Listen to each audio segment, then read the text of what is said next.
Welcome to Inside Crime the Experts. In this series, we'll bring you updates on what is making news in crime from around the world. Our experts will take you inside some of the most challenging crimes and mysteries. Many of these are unsolved.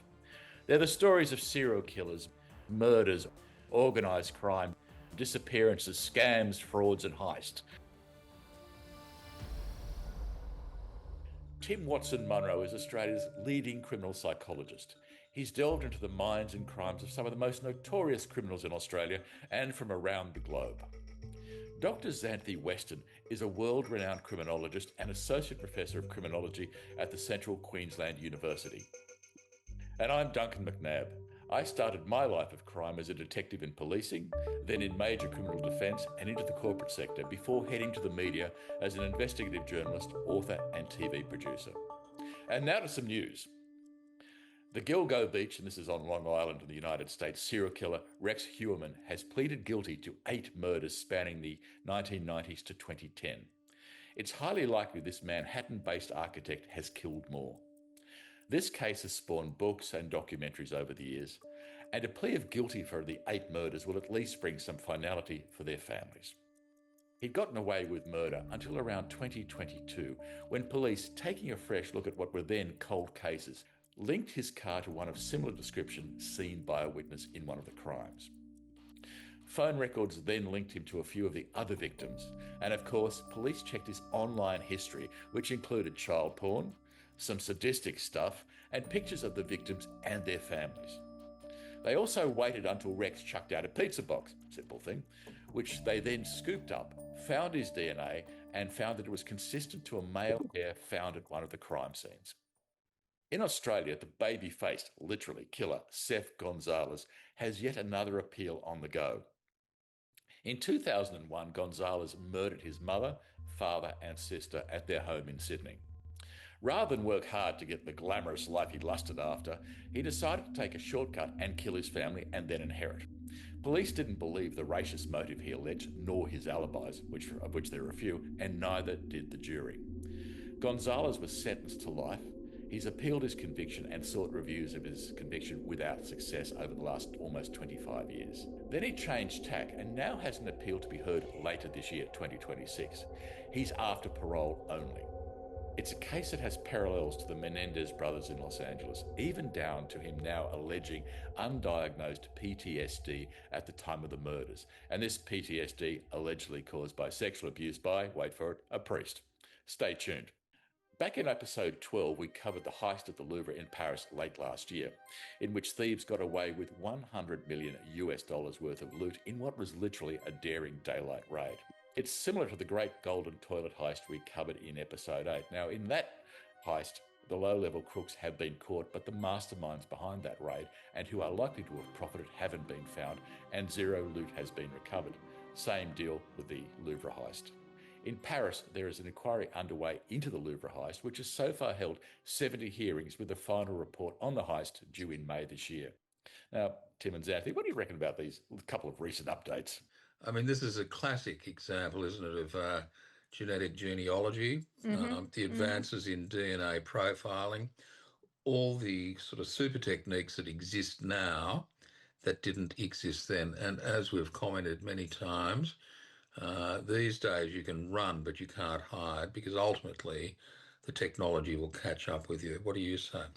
So you're talking about Gilgo Beach, aren't you? And Yes. the fact that this individual was actually identified, Heuermann was identified via genetic genealogy, as you mentioned. So his DNA was uploaded into one of the databases and came back with a familial match. And then, as Duncan mentioned in the intro, they did the one-to-one match with the pizza box that he discarded his crusts, and they very similar to Golden State Killer. And so they're obviously using this technology more and more. So yeah, he was active, I think it was 93 to 2010, and probably would have kept going if they didn't start looking for a missing girl in 2010 in that locality. Great that it was reinvestigated in the early 2020s, and obviously now he's been brought to justice for 7 of them. I think one of them was dealed out, so a body hasn't been found for the 8th victim, and he has not been found guilty. So I would imagine that we're going to see more and more of these cold cases opened up and reopened because they now have the tools to properly investigate them. And just because one of those he's not been charged at the moment, it doesn't mean that he won't be. If that woman's body is found, for example, and they can collect more evidence, then they may well charge him with that and or other crimes. I mean, he was active for 17 years, and one of the girls' remains, I think, was found about 100 kilometers away from where he lived. So most of them were in that Long Island area, but one was about 100 k's away. I saw the footage of him. Sorry, just on that. And he just looked like an odd bloke. He presented in a really weird way, almost dissociated from the government at all. Why would he stop? Apart from the fact that the police were turning the heat up, what sort of makes them stop? Do they reach a point where they just slow down? Or maybe there's more victims that haven't been found. Yeah, possible. Or lack of opportunity, because each time one of those women was murdered, so they were sex workers, he was picking them up, he had burners, he was arranging to meet them. Each time it happened, his wife was out of town. If for some reason that situation had changed, if she stopped traveling for work or whatever, then he may not have had the opportunity anymore. And that reminds me of the Burnies in Perth, one of my favourite cases, because utterly appalling case. I always believed that they committed murders early in the year, not the spate of things they did in I think October, November '86. And then someone came to stay with them for a couple of months, and I always wondered why they stopped, and that was why they simply had someone else in the house. Which is psychologically interesting because, there's often a compulsion to this, isn't there? They keep going, but against that's balanced against self-survival needs, which goes to the old bad, not mad kind of proposition. Well, I think that kind of leads us to Sef Gonzales too, doesn't it? Because him claiming now to have undiagnosed PTSD, as you said, mirroring the Menendez case in the US, where the two brothers murdered their parents. They admitted to murdering their parents, but said it was against the backdrop of serious physical and sexual abuse by the father. That seems a little bit of a coincidence, doesn't it, that he's now claiming that? He's been trying for a very long time to have his case appealed again. And, he made the choice to murder his family. Lots of people have PTSD and they don't go on a murderous rampage. Well, there's two things I'd say about that. And I don't seek to diminish or take away from genuine victim survivors of sexual abuse. It's well documented that not only the Catholic churches, but there are people out there in the community who have a lot to answer for. But I think it's just a little bit cute in this case, isn't it? I don't think now there's any doubt that those boys were being seriously physically and sexually abused by their father. Unfortunately, it didn't change the outcome and they're still incarcerated. But yes, I agree. It's a little bit conspicuous that this is now. Well, and the other thing I'd say is if it was if it was true and correct, and I'm not saying that it's not, but this was a trial that went on. He had very good counsel at the time. You would surely, through a psychiatric and psychological evaluation, if you're doing your job right, you would find out about this. Was there any trauma in your life that's relevant to how you interface with people in the community, what sort of symptoms you have, and you can kind of reverse engineer the symptoms into a diagnosis. Now, as far as I'm aware, that evidence was never kind of led to in the trial or in the sentence hearing. So why now? Yeah, I think your point is well made. I think there was some psych evidence led at one point which didn't disclose any of this. And that's right. And I think his excuse now is, well, I hadn't dealt with it by that stage, so I couldn't tell anybody. Well, tell it to the Marines. Point, isn't? Yeah, I think we've got like the best forensic psych in the country sitting here, and I think I call bullshit. What do you say, Tim? On the basis of other cases I've done, and there's been tens of thousands of them, a capable clinician, a capable criminal psychologist will unravel these things, tease them out through obtaining a very comprehensive history. And I direct no criticism at whoever assessed him at the time. It was probably more likely it was never volunteered because it didn't happen, but who knows?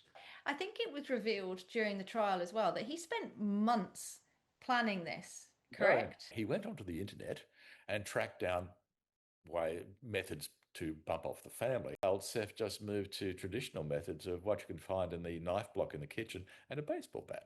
Yeah, it was a particularly gruesome scene, wasn't it? Yeah. And he had all this, his internet history was used in evidence against him.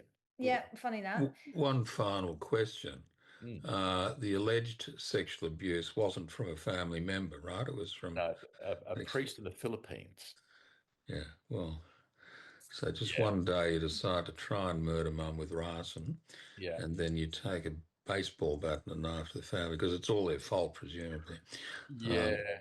I think the tack he might be taking at the moment, he in every appeal, it's always been, I'm an innocent man, blah, blah, blah. Yeah.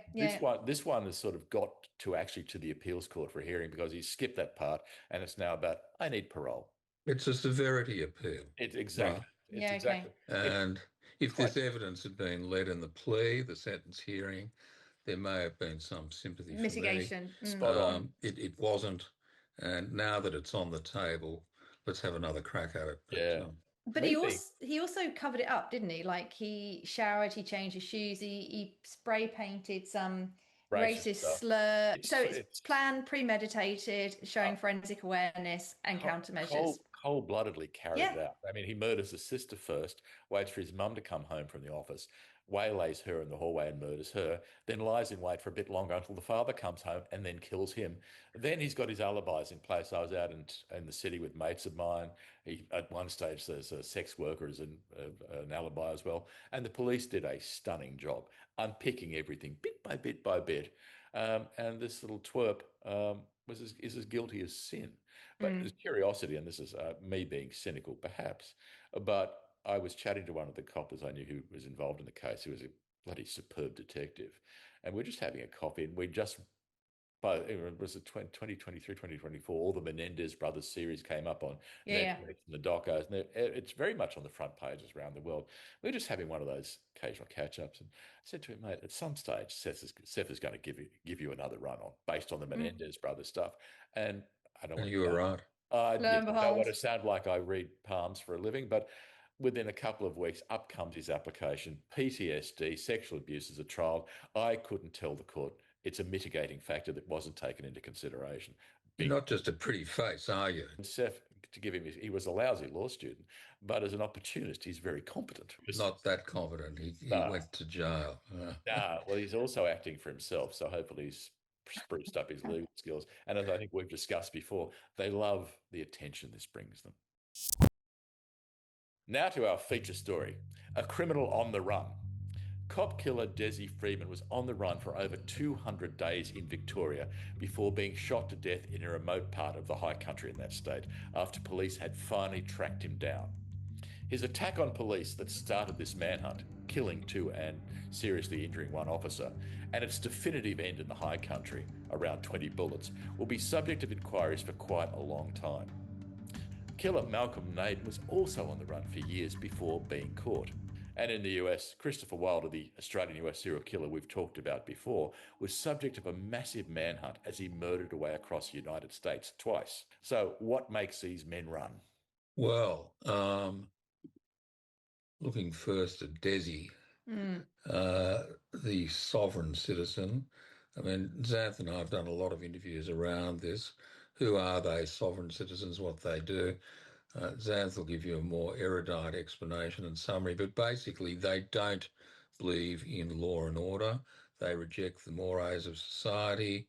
They're for other schmucks, but not for them. And they have no idea about consequences. So he was a so-called sovereign citizen. They really didn't function much in Australia up until about COVID, when it took off in the US. People being isolated, there were lockdowns in Australia, of course, and people were rising up against the authoritarian nature of some of these decrees by government, and they then, I think, consolidated their kind of position, and it went from there. So Dezi, I think, he was not functioning all that well. There was some footage of him in, I think it was the Wangaratta Magistrates Court, one of the local courts in Victoria, southern New South Wales, where he was actually remonstrating with the magistrate, saying he didn't recognise the authority of the court. And, when the golden hour arrives, we sovereign citizens with our law will prosecute you, Your Honour. So laughable on the one hand, very dangerous on the other. So those 20 bullets certainly hit their mark. Yeah, I get asked that quite a lot. Why did police do that sort of thing? Well, the simple point is that police, it's not a Western, it's not Rio Bravo with John Wayne and the gunslinger who can do remarkable shots. Police are trained to shoot at the biggest target. And they do so simply because if they don't get it right first time, and police only shoot when they themselves, their colleagues, or the public are in dire straits. They shoot at the biggest target simply because if they don't hit them, the next shot will be from the target shooting at them. Yeah. Yes, and you've got to remember this is somebody who allegedly had already killed 2 police officers and seriously injured a third. So the intent was there, and if there was any indication anyone at that site was at risk, they were all going to open fire. And somebody like that was never going to give themselves up. Yeah. It was all, the death by cop. To be very fair to Vic Pol, they negotiated with him or endeavoured to talk him down for 3 hours beforehand. Yeah. And so they can't be criticised. And there will be... Sorry, Tim. No, you go. It's fine. Well, there will be inquiries. They'll have had cameras, the chest cameras that will be shown in the inquiries. And they were very confident in that presser that morning, 11 o'clock. The commissioner came out and did a press conference. And he said that he was certain that everything was done correctly. Now, he would not have said that if he was in any doubt that anything was even slightly, that they were going to be criticised. So I think I feel for his family. Obviously, some people will be suffering at his loss. That's inevitable. But generally speaking, the public and the police are safer that he has now been located. But let's put it that way. I would say there was a palpable wave of relief. Yes. And I agree. I feel for the family, and I felt for his son who put up some stuff on social media. Yeah, he did. He was a killer to you, but he was my dad. And my response to that was, well, I'm empathic to that, sympathetic to that, but let's not forget what Dad did and the higher needs of the community. This all goes together with this sovereign citizen movement, doesn't it? And it's ideological, isn't it? That kind of anti-authority, anti-government, anti-police. That's just a quirk on that too. Significant difference between cults and sovereign citizens, or they sort of come from the same gene pool, to put it broadly? Oh, I'll let the doctor answer that one. Oh, God, bloody hell, I love cults. I think cults are slightly different. Cults, obviously, normally there's one main leader, whereas as sovereign citizens, it's all about kind of autonomy, isn't it? But they can be influenced. So if you look at the trains in Wieambilla, they weren't formal sovereign citizens. I acknowledge that, but they were signing up to those kind of ideologies, anti-government, anti-police, paranoia. They were inspired by somebody from the US. So there are those out there. These networks are connected online. But to me, the cults are different in that they're desperately seeking something to belong to.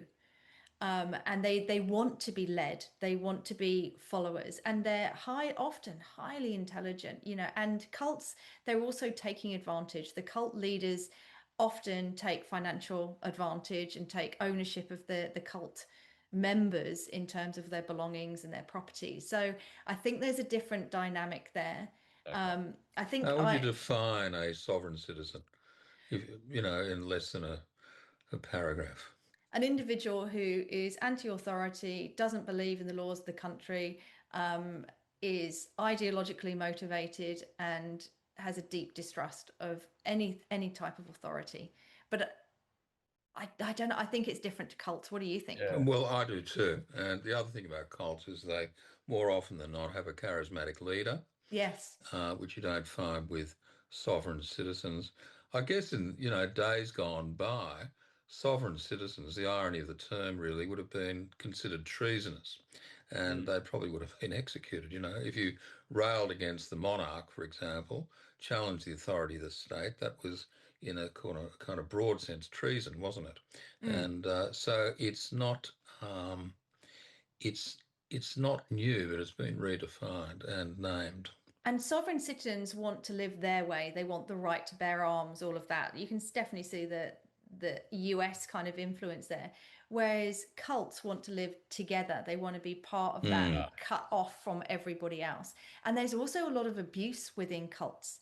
You know, often that kind of carrot and stick, you know, they come in, they're love bombed in, coerced in, and then the stick comes out and the punishment comes out and the restrictions come out. And I think the sovereign citizen's all about no restrictions, doing what you want, whereas the cult members are in a coerced relationship. It's more anarchistic, yeah. Yes, yeah. And yet they still want to drive on taxpayers' roads, go to taxpayers' hospitals, and when they need protection, inevitably Call the rely upon police. taxpayer police. So, you know, I would say there's a lot of sort of confused thinking then. Whether it's delusional or not is a point for discussion, I guess. But the difference is the cults have the charismatic leader, they have the followers quite correctly. So it's quite different from that point of view. They don't want to be observed, they want to be alone. They don't want their control to be sanctioned in any way by close scrutiny. So I was amusing myself to think, sounds a bit like outlaw motorcycle gangs who set up to be people who get together without any rules. And the first thing they do is establish a huge number of internal rules. Isn't it ironic? Yes. Yeah. And punishment if you don't adhere to their rules. So they definitely have them. Yeah, they pretend that they're like lawless, but actually they just have different rules. Yeah, free spirits, we didn't like your laws. We've got our own. We've got our own, and you're not allowed to be a free spirit here. You will do as you're told, or we'll bump you. Yeah, or if you do something, we'll take your tattoo off using an angle grinder. Brutal sanctions. Yes. We make a very clear point that we're not very happy. I suppose, but looking at these blokes who've got away for so long, challenges to the police and the public to find them, I suppose. And I'm thinking about very few of them I've noticed hide in urban circumstances. They always go bush in Australia. And you would think that they would be able to disappear in a city, but I think that's very hard these days. And you've got to remember, sovereign citizens also believe in the end of time, right? So they're preppers largely. And so they have potentially caches of weapons and food and money, and they're also networked.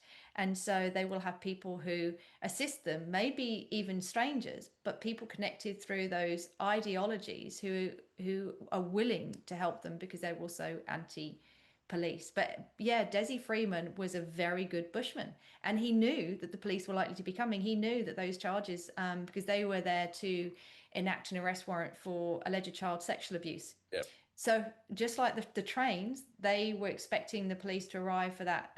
That was just a welfare check on one of the brothers. He also, expected the police to rock up and enact that search warrant. So and they had weapons buried around the property, right? The trains did, yeah. They were a full arsenal, and obviously Dezi Freeman had weapons too. One of the interesting things about Freeman is that when he was shot dead, the only weapon, as I understand it, was the police revolver he'd stolen from one of the deceased policemen. He had all this time to accumulate other arms, or maybe he didn't, but I would have thought they might have found a sort of complete armoury full of rifles and everything. None of that appeared. Unless that's somewhere else. Quite possibly, yeah. Because there was some discussion that he'd not been in that accommodation for terribly long. And the other interesting thing is I heard a whisper that he was given up. And someone well, $1 million reward is pretty compelling. Even if you agree with the ideology, that's life-changing amount of money. Well, with that money, you can reject being a sovereign citizen, and you can have a deposit on a house in the eastern suburbs and join the establishment. Yeah, that it is a life-changing amount of money, and not paid out in full. They're paid out proportionally. Yeah, but I think you'd have a pretty bloody good case for $1 million in your back pocket if you gave Dezi Freeman up. If you gave Dezi Freeman up, yeah, exactly. Do we know if that one's been claimed? That reward? It's been a bit quiet so far because in part because I understand they've arrested 2 people for assisting him at some stage, and that's before the courts. Well, they arrested 2 people, but then they were released again. Are you talking about that couple? They were questioned, and released. And they were released the next day, and they were associates of Dezi's, not family. They were very clear about that. But I am expecting more arrests because the police were very clear they weren't going to stop till they found Dezi, and they're going to make a point of tracking down anyone who associated with him or helped him, because they do not want this happening again. He killed 2 of their own and seriously injured a 3rd. They are going to bring justice to the people who assisted him. I have no doubt. Here's a curly question. I'm not a lawyer. Someone may know the answer. Wasn't the reward for the apprehension and conviction of Dezi Freeman? I thought it was he for was his certainly location. executed. Hang The on, what, sorry? I thought it was for finding him. So I'll have a look, see if I can find that information for us. On Google. Yeah. They bypassed the conviction stage and just executed Yeah. as they had to do. Oh, you might be right. So I'm only going, this is the ABC. A piece came out, $1 million reward was offered by Victoria Police for information leading to the arrest of Dezi Freeman. That was never, ever going to happen, though. Well, I suppose. Well, they arrested him for a very brief time. Yeah. Yes, you'd argue that there was an arrest, just the prosecution became untenable. And interestingly, this is still from the same article. As of March 2026, obviously very recent, it was reported that a tip-off regarding the fugitive led to a potential claim on this reward following his death. Makes sense. There we are. Yeah. Well, didn't they follow people up to the hideout? And anyway, the hideout was someone obviously put it there. There was some suggestion that there'd been some recent additions to it. It was also adequately provisioned. I think there was something apparatus on the roof that had but to be clear, the owner of the land knew nothing about it. Absolutely. He was interstate elsewhere, had no culpability, as I understand it. Maybe the place had been scoped for vacant properties, and this was a good one for him to hide out for a while. Pretty wild. I've been up in that area before. It's pretty wild and pretty remote. There was a flat patch of grass where they could obviously get a container in, but in that sort of country, no one sort of scours their own property on a day. No, these are big properties, aren't they? Yeah. You're not going to be going and looking at like in abandoned, trailers or whatever you've got on. And the terrain can be really confronting for someone like us from the city who wouldn't have a clue. But and this is why they're so difficult for police to search these places as well. But I did suspect if he was still alive, somebody was helping him, because we hadn't had any of the routine things you'd think you'd expect, like breaking into houses to steal food or being seen at shops. Now, with other people on the run, we have seen there have been sightings or at least indications they're in the neighborhood. That's like in New Zealand, for example. Correct, with the father and the 3 kids. Exactly. And Malcolm Naden, that's how they caught him, wasn't it? That he was breaking into like little holiday cottages and stuff, and they noticed. And they sat in wait for him to come back, because he had his little circuit of places he went to. Whereas Freeman's in a remote location. I will say almost unequivocally the case that he was assisted. Yeah. I totally provisions agree. were given to him, and I think Vic Pole and others will eventually, find out who those people are. Yep. And they'll be charged with being accessories. And I wouldn't be surprised if there's a reasonable number of them, because different ones may have helped him travel those. He was found 100 kilometres from where the shootings took place. So somebody may have helped him travel. It's a long hike, isn't it? It's a long hike. Others may have given him places to stay at different times. They will track them all down. There'll be a network. There will be a network, and they will keep following those breadcrumbs until they identify them all. And good luck to them. If they are identified and charged, I would imagine the full weight of the law will be thrown there. It's specific and general deterrence that's the issue here. Exactly.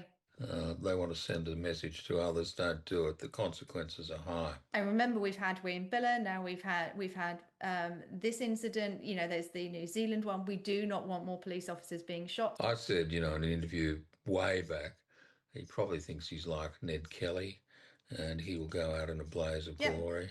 But he won't be remembered in the way that Ned Kelly is. I mean, ultimately, I think he'll be remembered as a, I use the term psychopathic killer. He murdered 2 police, attempted to kill another. Arguably, in the context of his final, detection at being shot, came out with a firearm, he may have wanted to kill others. So no remorse, no empathy, and I don't think he'll be a footnote because of who he killed. Mm-hmm. But But otherwise, he's unremarkable. at least the families of the officers that he killed and harmed don't have to go through a trial. That he has saved them that. Yeah, That's something. gruesome evidence. Yeah, they didn't need to hear what happened. That's something we've discussed before. The trials, massive impact, obviously, but the families have to sit through. And if there's an appeal, they have to sit through the appeal again. It just goes on. And they hear all the things that happened, what their loved ones suffered, and it's just horrendous. It's absolutely horrendous. That's one of the major downsides of a trial we don't hear about very often is the impact on also the police involved. Yeah. Police, the emergency services workers, and the families. It's just brutal. Trials. Yeah, the police who have to attend that scene and try and save, their comrades, who are bleeding. Yeah, it's just a horrendous situation for everybody. Yeah. Well, I've no names, no pack drill. That's the rule. But I've had quite a number of police over the years who have been involved in very public confronting shootouts with crooks. And, these blokes and women are never the same. Because at the end of the day, behind the uniform is a human being doing their job. And, they're not invincible. So they can often have symptoms of PTSD, flashbacks, anxiety, believe it or not, a sense of guilt, survivor's guilt. Yeah. At having killed another person, notwithstanding the overwhelming need to do so in terms of their own survival and protecting the community.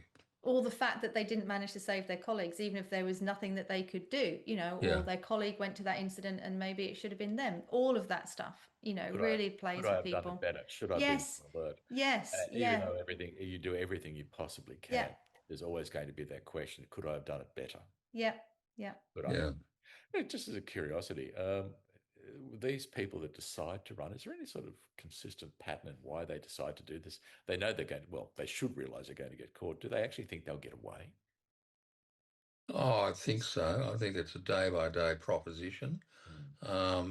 They may have experienced the harsh reality of custodial life in the past. Many of them, sovereign citizens, have had run-ins with the police before. Yeah, and incarceration is really what I'm getting at. And they don't want to go back to jail.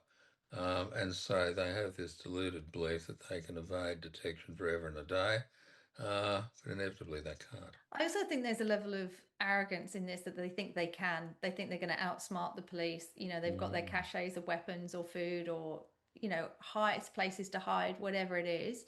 And I think they genuinely think that the police can try all they like and they're not going to catch them. Yeah, and the delusion is, folks, we don't live in the days of quick draw McGraw and posses. We have very high technological capacity now, and, inevitably they'll be caught. Dezi Freeman was on the run for over 200 days. How did he manage to get away for that long with the weight of police chasing him? Help. Got to be help, right? To hide for that long, to be provisioned for that long. But giving it context, like it is very unforgiving country up there. It's hard terrain, hard to search. And you've got to remember, Malcolm Naden was on the run in New South Wales for 7 years almost. So 200 days, it felt like a long time for the community, I'm sure, because they may have worried that he was going to break into homes and start stealing for the provisions and all that stuff that Naden was doing.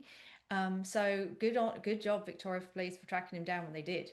Yeah, I suppose it comes back to what we always talk about too, and the police need the support of the public to absolutely get yeah. Even if you think it's insignificant or irrelevant, just bloody tell the police. Yeah. But while you might think it's not useful, the cops might think it might be gold to them. Yeah. That one sliver that sets a whole thing, whole course of action in play with it. That one sliver that sets them down the path. Yeah, absolutely. Yeah, put that piece of let them fit it in the puzzle piece and see whether it breaks it all open. Yeah. Yeah. So bottom line is, if you know something, talk. Yes. Tell the coppers. If you see something, say something. Isn't that how the old? Oh, that's right. Yes. Almost stranger danger time. Yeah. If you see something, say something. Yeah. I think if somebody claims the reward, there's a downside to that because the public will know who it was. Do they have to know, or can it not be claimed anonymously? It can be given, broadly speaking, it can be given anonymously. They normally don't they publicise the rewards, obviously, to get people interested, but when people who get the reward are often not mentioned. Yeah. Okay. Yeah. Yeah. Often not mentioned at all or anonymised. Yeah. It would, For good reason, because it could put them at risk. If it's imagine in a bikie case or something, or even here, it's another sovereign citizen may feel aggrieved. Or, in a small place like Port Punker. Yeah. People wondering who it is. Yeah. Or not knowing. So for their own safety, I think they'd have to keep it secret. Yeah, and don't buy a new car if you happen to be in a small town. Especially not a Maserati. Thanks, Xanthi, and thanks, Tim. And thanks, everyone, for watching or listening to Inside Crime the Experts. Our episodes are also available as podcasts on your favourite platforms and soon on Substack. See you next time, and please like our channel and podcast, and please subscribe. Thank you.